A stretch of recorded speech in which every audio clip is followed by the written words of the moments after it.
Alright, I have everything clamped up here, and just to show you how I made that clamp, I have a T25 screw head. That way it doesn't strip out as easy as the Phillips head will.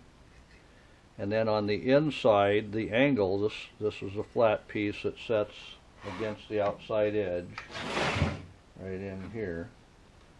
And this other piece will grab the back support board that I put inside. And having a T25 bit, you're able to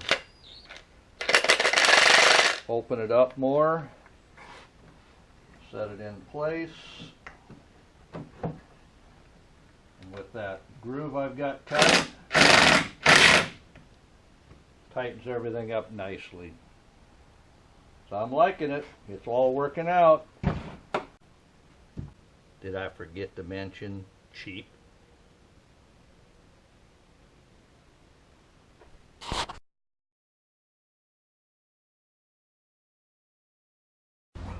Alright.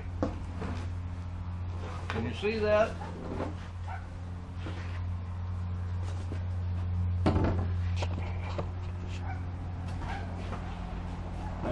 See that?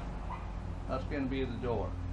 Obviously I'll be stepping up and ducking down to get through that. So what I'll do is I'll cut this out. I'll drill me some clamping holes,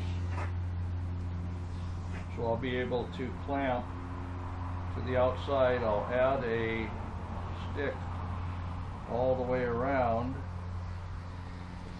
That's 1 inch wide this way, and attach blocks to hold that in place on both sides, and then we can make our rounded doorway to be able to get into that shelter.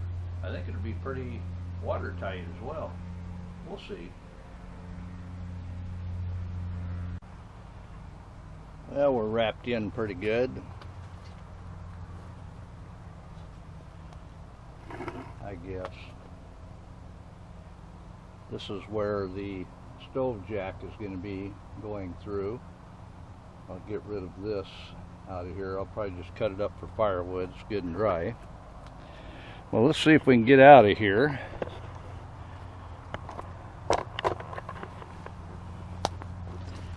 And I'm just going to pop out.